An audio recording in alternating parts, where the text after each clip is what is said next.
What if elephants could teach us how to treat cancer? When scientists first sequenced the elephant genome, they weren't just unlocking the genetic code of one of Earth's largest land animals. They were uncovering clues to one of nature's most enduring medical mysteries. See, elephants have many more cells than humans, which divide and change as all cells do. Theoretically, more cells and more mutations should lead to higher rates of cancer-causing changes. But elephants actually have a much lower rate of cancer than humans. These elephants and whales have some way of preventing cancer that's much better than human biology. And so when we realize that, it's like this beautiful, simple, logical explanation that there's things out there that nature's discovered for preventing cancer. We just have to go figure out what that is. That's Carlo Maley, a cancer researcher. This strange contradiction of large animals and their low cancer rates led him down an unexpected path, studying how different species, from sea sponges to blind mole rats, have evolved powerful ways to combat cancer. Welcome to Lab Coat Optional from Arizona State University, the show where you don't need a PhD to explore the research shaping our world. Just a bit of curiosity. I'm your host, Pete Zrioka. In each episode, we talk with the people behind this research, minus the jargon, and definitely minus the lab coat. Today, we're joined by Carlo Maley from the Biodesign Institute at ASU, the director of the Arizona Cancer Evolution Center, and a professor in the School of Life Sciences. We talk about what the tree of life can teach us about cancer suppression and how understanding evolution might just be the key to outsmarting cancer once and for all. And also, since cancer is kind of a downer, Carlo tells us how he uses evolution to create more engaging, compelling fantasy worlds.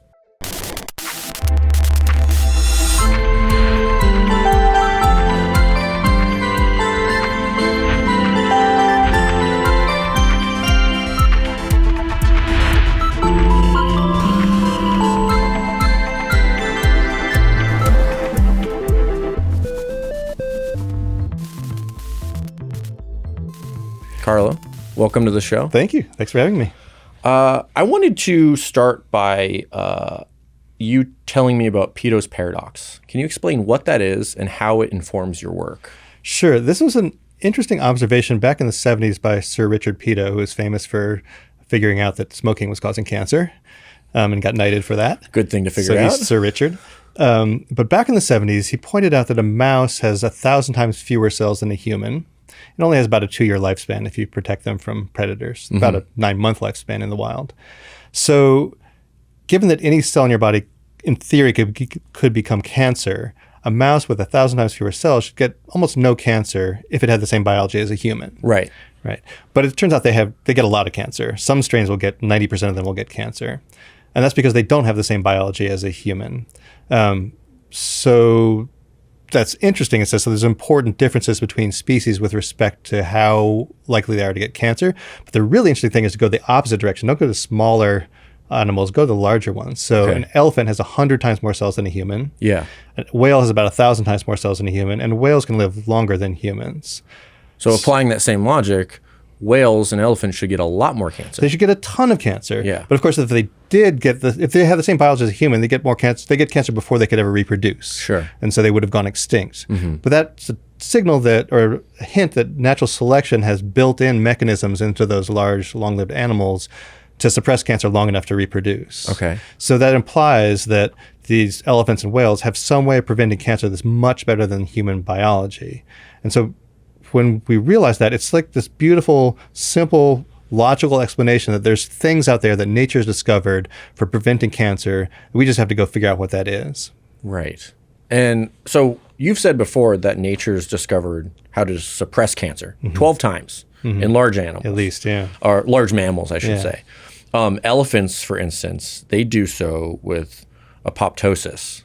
Can you explain what that is and what are the underlying mechanisms that trigger it? When the elephant genome was first sequenced, and it was in just like a draft form, Aaliyah Collin, my student, she noticed that they had 12 copies of this tumor suppressor gene called P53. It's the most famous tumor suppressor gene in the genome. So It's called the guardian of the genome. There's more than 100,000 papers written on this one gene. You can't even read all the research on this one gene. Right. But that was like, oh my God, this is like, we know this is a hugely important gene. They've got 12 copies. It turns out they got 20 copies of this gene. Or if you count both one from the mother and the father, that's actually 40 copies of this gene. So what does that gene do? Well, in general, it's called the guardian of the genome because it gets a lot of signals of different problems, mostly damage to the genome that's happening. Sure. If there's a little bit of damage, it halts the cell, stops it from replicating, gives it time to repair the damage. If there's too much damage, it causes the cell to kill itself. That's called apoptosis or cell suicide, programmed cell death. So our collaborators were working on this gene with respect. There's a human syndrome when you have a bad copy of this gene, you tend to get a lot of cancer. It's called Lee-Fraumeni syndrome. Okay. So our collaborator Josh Schiffman and Lisa Beglin at Utah were working on it, and when they heard me talk about elephants and the possibility and that they have this extra gene, they're like, "Hey, we work on this. We do the wet lab. They do the wet lab. We do the dry lab, the computational analysis stuff." And so they tested it, and they found that the elephant cells are super sensitive to DNA damage. It's almost like you breathe on them, and those cells will die. So what we think is happening is that instead of trying to repair the damage, the repair can actually make mistakes and introduce mutations. Sure. We think it's safer just to kill off the cell and replace it with a healthy cell. So it seems like one way that nature has found to prevent cancer is to be very sensitive about damage to the cells, remove the damaged ones, and replace them with healthy ones. It's like a house cleaning protocol. It's like, we don't need this anymore. Get it out of here. Yeah. Okay. Yeah, that's right. Interesting. So what are some other ways that large mammals suppress cancer? Does it all come back to P53? No, it doesn't. So we were interested to see if it was all P53. So we actually sequenced the humpback whale's genome to check that. And no, it does not have extra copies of P53. It has other things going on, and the story is just really beginning there. So we don't really have a great answer. There's evidence that there's been natural selection in the same pathways for handling DNA damage, but there's also evidence for natural selection on other genes, other mechanisms involved in cancer. And some of our collaborators have shown that there's some proteins in the whale, and also dolphins also don't get much cancer, so cetaceans in general. Interesting. That seem to be protective, but the details of that is not yet worked out. Still entangling it. Okay. Yeah. And recently you finished a 10-year study of the entire animal kingdom. Can you tell me a little bit about that? Sure. So until recently, we just didn't know how much cancer different species got. Okay. And so the first question is just, well, how much cancer do these different species have? And then you can start asking about why. But we collected up 16,000 necropsy records. So we were able to work with veterinary pathologists and zoos to collect up just the information they collected about why the animals die at the end of their life, just to ask, well, what proportion of those animals had cancer when they died, so that we could start answering the question, what are the cancer rates across species? And so we did that for 292 species, and that was a whole 10-year program. We worked with about 100 different zoos, had to get permission from them. There was a great number of zoos, wonderful collaborators that let us analyze their data, and we found some interesting things like Peto's paradox is not quite right. So the paradox specifically is that there seems to be no relationship between body size and cancer rates. Sure. We found that actually the larger animals were getting a little bit more cancer. But we also discovered some things like the animals that had longer pregnancies, longer gestation times, had less cancer. Okay, so like an elephant, for example, coming back to an elephant, they have long gestation times. 2 years. Okay, yeah. So if you had another animal the size of an elephant that had a 1 year pregnancy and versus elements of 2 years, in general, those 2-year pregnancy species have less cancer. Huh. So for any given size, if you have a longer pregnancy, there's less cancer. And do we have any clue as to why that is? We're like, oh my God, what's going on here? So, I mean, that's part of the fun of science, is discovering these things. And then you're like, I have no idea why this is so. So we have some hypotheses, sure, but we haven't tested them yet. So one possibility, it's a little bit hand wavy. One possibility is if you have a longer pregnancy, a longer time to develop, maybe there's more careful control over the growth of those cells and when cells can reproduce, or when cells can divide and when they can't, which should have some effect on the likelihood of getting cancer. If you're sort of carefully coordinating when cells divide, then you probably prevent cancer more. Maybe. Another possibility is that maybe being pregnant is protective. So just spending more of your life pregnant might be protective from cancer. Mm-hmm. in humans, it doesn't look like that's the case. Actually, being pregnant tends to suppress the immune system, and some cancers actually pop up during that time. So we don't love that hypothesis, but it's possible. So we're starting to track that down now by looking at what are the cancer rates in the male animals versus the female animals. Because if it's just about being pregnant, then you should only see this protective effect in the females. But if it's about building more carefully your embryos, then that should show up in both males and females. So we have a way of testing those hypotheses now. So these are records from zoos exclusively? Yeah. So this is a problem. So zoos obviously are a different environment than in the wild. Yeah. So the way I think about the zoo data, the zoo animals, is there's some underlying biology of just cancer rates.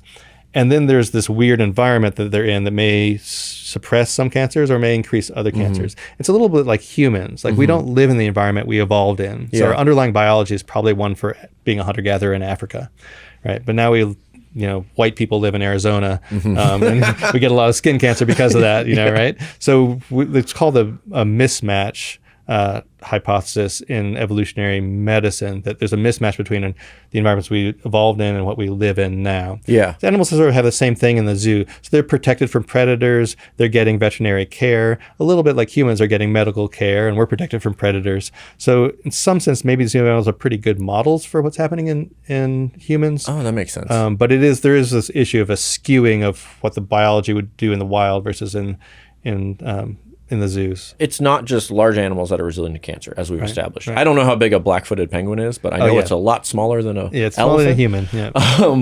Earlier this year, you also published a study on sponges. Oh, yes. What did you find with that? Okay, so the place this started is we asked the question, what does cancer look like across the tree of life? And if you think a little bit about when did cancer start? Cancer started when multicellular organisms first evolved. Like the problem of building an organism that is made up of more than one cell is to get some cells to stop dividing and work for the organism, and other cells to, like the germ cells, sperm and egg, to pass on the genes to the next generation. So cancer is when those cells that are supposed to not be dividing and working for the organism start dividing out of control. Yeah. So on those basic principles, cancer started about 2 billion years ago when multicellular life first evolved on Earth. It's been with us the whole time. Yeah. In fact, I think of it as the problem that had to be solved to get a multicellular organism. You had to get these cells to stop dividing. Sure. Right. But multicellularity has evolved, we now think, at least 13 times independently. A bunch of times in fungus like mushrooms, a couple times in plants, once in animals, once in brown algae and once in red algae like seaweeds and things.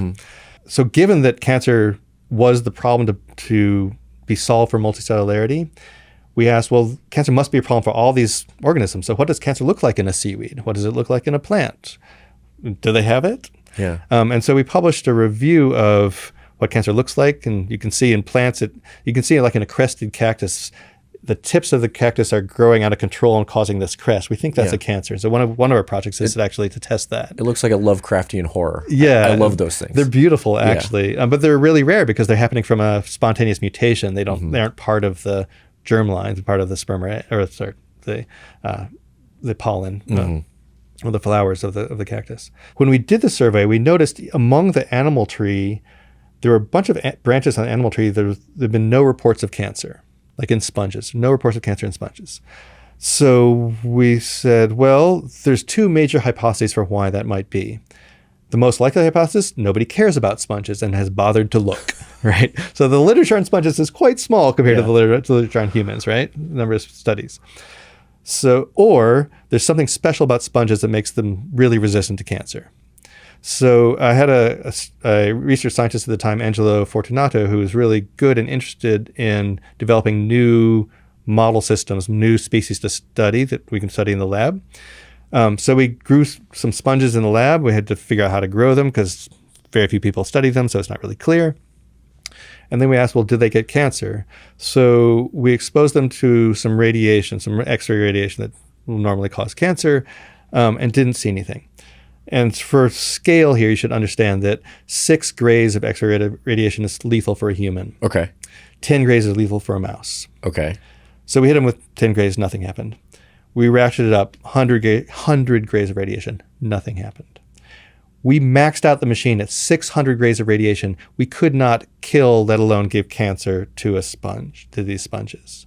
I mean, they should just be obliterated. The DNA should be shattered into a mush. So 100 times? 100 times what would kill a human. Okay. And these sponges can survive it. We chose a sponge that has a structure, has these spines, because I was worried about finding a blob of a tumor inside a blob. Yeah. Right. So So you can see they pull their spines in, and about 2 weeks later, their spines have come back out, and they start reproducing again, like no problem. So it did respond to the dose. It did respond, but not. Yeah. It didn't and cancer. we looked at the RNA, so what genes are being expressed right afterwards, and they do.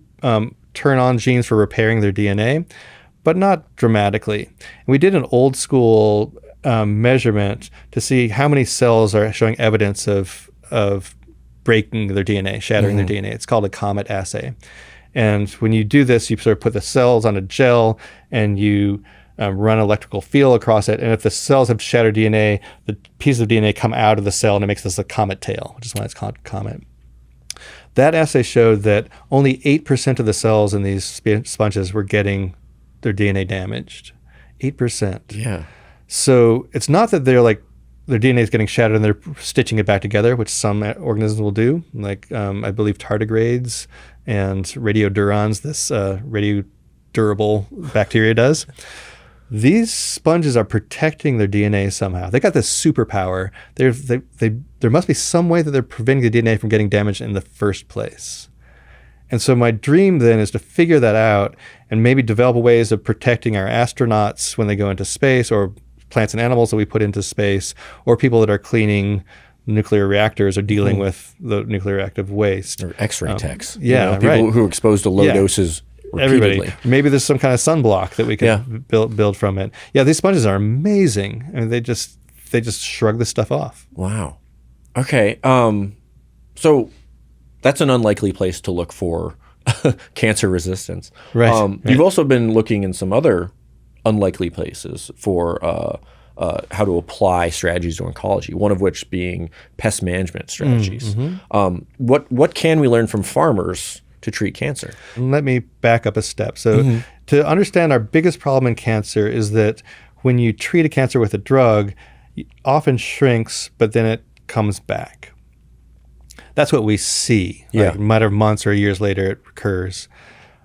What's happening there is that when you feel sick enough to go to the doctor and they find a cancer, those cancers usually have billions of cells. And those cells have millions of mutations. So when you apply a drug, and it doesn't actually matter what drug we're talking about, you apply a drug that will kill cancer cells, you'll kill most of them often. But because there's so many mutations, some mutant cells will have a mutation that makes them impervious to the drug. We call it resistant to the drug. So those cells will survive. All the sensitive cells will die. And then the resistant cells, because they're cancer cells, they're dividing all the time, and the tumor will grow back from those resistant cells. So what comes back is actually not the same cancer that you had before. It's just those particular mutants that were resistant to the drug. But now that the whole tumor comes from those cells, try that drug again, it doesn't work in general. In fact, for reasons we don't totally understand, you try a different drug, and often you don't get as much of a response, and it comes back faster. Because there's so many mutations, it's constantly iterating and finding ways to be resistant. Right. And then you kill everything else that didn't work, and the stuff that did work remains. It's natural selection, but it's like working against us. Yes. And it's actually artificial selection. It's human selection working against us. Yes. So think about it for a moment. We're familiar with this in farming, right? You spray a field with pesticide, you'll kill most of the pests, but pretty soon there'll be pests there that won't respond to that drug anymore, because basically what has happened is the mutant pests that could survive have started breeding. Yeah. Right. So the farmers have been dealing with the same problem. They noticed this the first report is back in 1917. Okay. Well. Okay. So they did what we did with HIV. Well, we'll combine drugs. Like if resistance to one drug is rare, it's 1 in a million maybe, then take 2 different drugs that have different mechanisms for killing HIV or killing a pest, put them together, and there should be basically impossible to have 2 mutations that both are like 1 in a million in the same cell. Cover your bases. Yeah, that's the theory, right? And it actually works in HIV because you've got a really small genome of a virus. In pesticides and also in cancer, it doesn't work. I mean, it'll buy you some. In cancer, it buys you a few months more of survival usually by combining drugs. You also end up combining the toxicity of the drugs. So the farmers figured this out back in the 80s when they were combining pesticides. It still wasn't working. Mm-hmm. So they had to start innovating. And so I sometimes will give talks saying farmers are 40 years ahead of oncologists, because oncology today, we still in general combine a bunch of drugs because it's better than a single drug. Yeah. And there's other interesting and important things happening in oncology with immunotherapies that we can talk about. But the basic chemical therapies or targeted therapies, we just combine them, and sometimes it works, but often it doesn't. So we're really interested in learning from those farmers. This last 40 years, they've been innovating and how to deal with this problem of resistance. Mm-hmm. And in fact, this first started in cancer therapy from one of my friends and colleagues, Bob Gatenby, down at the Moffitt Cancer Center. And the reason he started doing this is because he hates cabbage. Okay, explain. He was reading an article about the efforts to kill off these moths that were destroying the cabbage fields. And he was like, go moths, like, I hate cabbage. That's great. But he read about it. He's like, oh, wow, this is really interesting, because he realized they have the same problem. And so he started taking the ideas from how farmers deal with this into cancer. And I'll tell you the main idea that we're working on. The main idea is that being resistant to a drug, whether it's a pesticide or a chemotherapy, comes at some cost. There's no free lunch. Mm-hmm. For example, Bob has measured some cancer cells that are resistant to a standard chemotherapy called doxorubicin. And the way they're resistant is they turn on these cellular pumps that pump the chemical out of the cell before it can kill the cell. Now, those pumps end up using up half of the entire energy budget of the cell. Extremely expensive. So if there's no drug around that needs to be pumped, that's a massive cost for no advantage. Yeah. Okay. So here's the idea. If you have a period where there's no drug around, the sensitive cells should be able to outcompete the resistant cells that are paying some huge cost for no effect. Sure. Now, if there's drug around, of course, the resistant cells have a big advantage. So the way he first tried this, he calls it adaptive therapy because you adapt to what the tumor is doing. So if the tumor is growing, you raise the dose. But if the tumor is shrinking, you lower the dose. You back off. Okay. Because if you keep applying the dose, you'll kill all those sensitive cells, and there's nothing left to compete with the resistant cells. I think of this as like realpolitik. Yeah. Like your enemy of your enemy is your friend. Yeah. Right? Your real enemy here is the resistant cancer cells that you can't control. You have no drugs. They're resistant to it, right? Yeah. Their enemy is the sensitive cancer cells that can outcompete them in the absence of drug. So we're going to use those to control the resistant cells. You're pitting the resistant cells against the sensitive cells. Yeah, so you're using this competition for our advantage. We're using this for our advantage. This is really counterintuitive because if you have a cancer, you go to your oncologist, you start a drug regimen, your tumor is shrinking. Can you imagine your oncologist saying, well, we should stop the drug? Yeah, we should ease up. Right? We don't. We say, we celebrate. We're like, it's great, it's responding, everybody's happy. But the problem is if you keep applying the drug in these situations where you've got cancer all over your body, there's very little actual chance of a real cure. What happens is you kill the sensitive cells, you're left with a cancer you can't control, and it kills our patients. Right. So the way we think about this is we're going to try to change cancer from an acute lethal disease to a chronic disease that you can live with. A manageable disease. Like diabetes, right? We don't cure diabetes, we manage it. Yeah. So if you can monitor the tumor and adjust the drugs you're using, back off before you kill off all your sensitive cells, then we may be able to turn cancer into a chronic disease. So now we're about to open a trial at the Mayo Clinic for women that have metastatic breast cancers that spread through their body. Mm-hmm. They've been on hormone therapy, which is the first line of therapy, and it stopped working for this reason. It's evolved resistance. Sure. And now they're about to go on chemotherapy and want to see if we can keep them alive significantly longer, maybe indefinitely, by adjusting the doses that we're using of the chemotherapy. And managing it. Yeah, and notice we're backing off the drugs, which means that toxicity that is so harmful for patients, is so painful to go through chemotherapy, is going to be reduced. So we think we can get both increased survival time and increased quality of life from this approach. That's such a paradigm shift at how we look at cancer, though, because people talk about ending cancer. People talk about curing cancer. Right. We don't, nowhere in public discussion is controlling cancer. That's right. Yeah. Yeah, it's a huge shift. And again, if the tumor is curable, great, let's cure it. And should we give up on curing cancer? Absolutely not. There are new ways we can approach it. In fact, we've taken ideas from how species go extinct and trying to use extinction therapy to apply the lessons for the thing we don't like in species to the thing we would like in cancer. Can we drive the cancer extinct? So there are ways and there's new ideas for how to cure cancer, but there are cases, particularly in the stage 4 metastatic cancers, that are extremely hard to cure, that we think that there's methods, given the drugs we already have, to control it. So we're not talking about the typical 20, 30-year process of from discovery to bedside. All we have to do is run a clinical trial comparing standard of care versus this adaptive therapy and see if we can do better for quality of life and survival time. That would be great. Yeah. That's what I want to spend the rest of my career doing. So speaking of your career, do you have a animal or specifically an animal adaptation that solved an evolutionary problem that like is your favorite or like really resonates with you or you like a lot? Oh man. I've always liked dolphins. I mean, I was a fan of the Miami Dolphins football team since I was a kid because they had dolphins for their for their mascot. That's how I like to pick sports teams too. Like, you have a good mascot. I'm cheering for you. Yeah, exactly. And so it's cool to me that dolphins are showing up at really low cancer rates. We actually think they have really low cancer rates because the ancestor of the dolphin looked more like a big whale. And so we think that they inherited those mechanisms for preventing cancer because they had been big, and the legacy of their big ancestors are sort of living on in the dolphin. Does that apply to all cetaceans, or yeah, it seems like it. It seems in general. It's hard to study cancer rates in cetaceans, right? Because when they die, you don't get to see their bodies usually. And there's not a tremendous amount of them in captivity. Yeah, exactly. Thankfully, yeah. Right. And the ones you can keep in captivity are going to be small. Yeah, right. But yeah, it looks like cetaceans seem to be quite low cancer risk. So I guess that's my favorite. In terms of you were asking for like mechanism.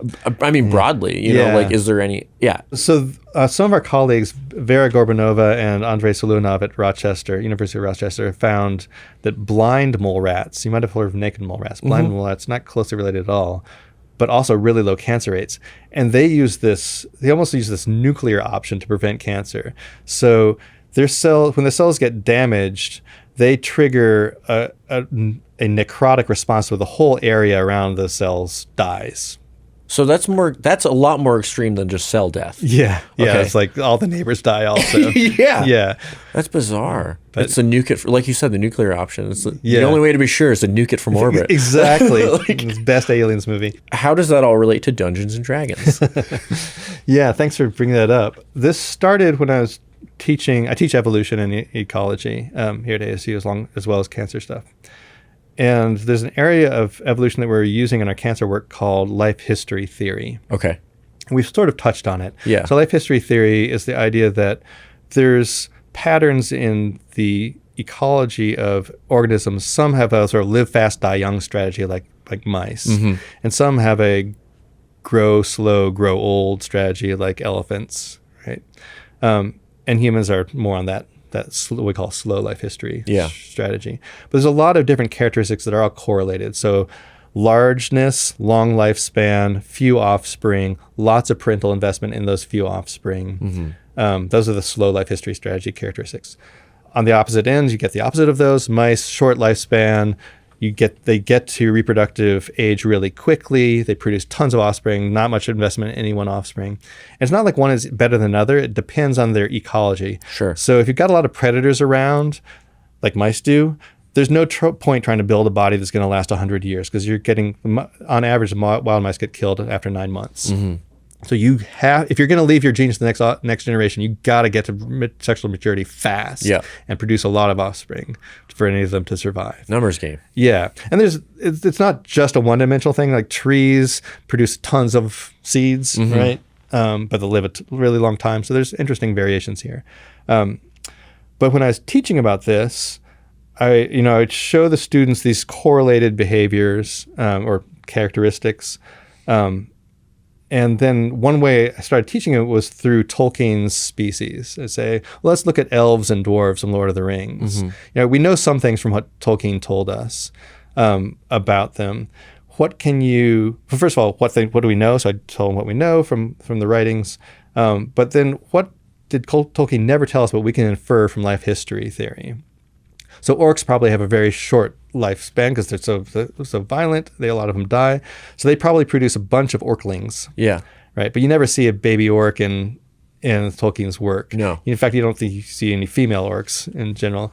Maybe the female orcs are like mice and have 4 mammary glands or 6 mammary glands or 8 mammary glands, right? Yeah. So I asked the students as an exercise, choose your favorite species from fiction, whatever fiction you like, science fiction, fantasy, your culture, doesn't matter. Tell me what's known about the life history characteristics, and then what can you infer? Okay.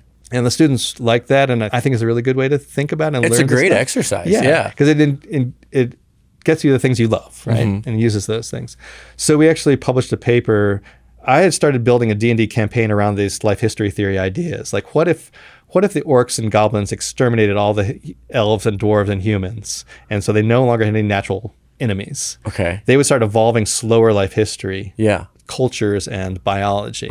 So I had a world where it only had orcs and goblins and hobgoblins and bugbears and things. Orcpocalypse. Okay. Yeah. And there's an evil empire. It's a way for me to engage with racism also, because the hobgoblins are like these aristocratic and they're keeping down the goblins as the underdogs. So using ideas from life history theory helped me develop this world building campaign. So I engaged Beckett Sterner, who also sometimes plays D&D with me. He's another professor here in the School of Life Sciences, and my son Vaughn, who also plays D&D with me. We wrote a paper about how can you use ideas from evolutionary ecology for world building. So this is really targeted at people who write fiction and are building worlds, or people that are gamers like D&D. It doesn't have to be D&D, science fiction, etc. Sure. And so we took them through these ideas from evolution and ecology that you can use to stimulate your thoughts and your creativity. Just like the question of, well, if you have a long-lived species like an elf, well, they probably have very few children. They probably have a ton of parental investment in those children.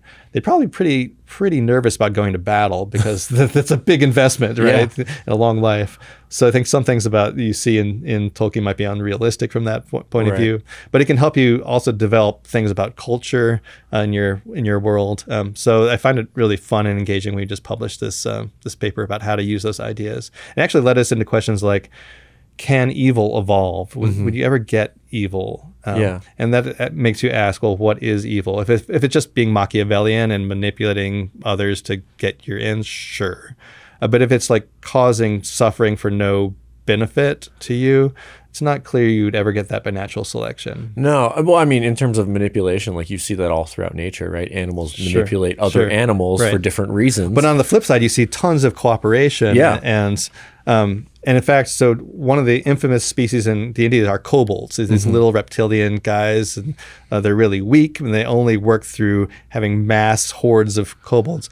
I think that the evolutionary theory says those kobolds are probably some of the most empathetic creatures in the D&D world, because they would have to have empathy and cooperation to get those hordes to coordinate. Yeah. Now, it's not clear they would imply that empathy outside of kobolds, but humans do. I mean, we think of our dogs and our cats as members of our family. Sure. We even have pet rocks, right? I mean, our empathy, now with AI, we extend our empathy to robots. So we're incredibly empathetic creatures, and it allows us to coordinate massive, efforts together. And I think the same thing would be true of kobolds. Thank you so much for joining us, Carlo. This was so much fun. Yeah, my pleasure. It's been great. Thanks again to Carlo Maley for joining us. If you want to learn more about his work, check out the links in our show description. And thank you for listening. If you enjoyed the show, leave us a review on the podcast app of your choice. Reviews help new listeners find us, and we're a new show. And if you found us on YouTube, we'd appreciate a like and a subscribe. Lab Coat Optional is brought to you by the Strategic Marketing and Communications team at Arizona State University's Knowledge Enterprise. Knowledge Enterprise is led by Executive Vice President Sally C. Morton. See you next time.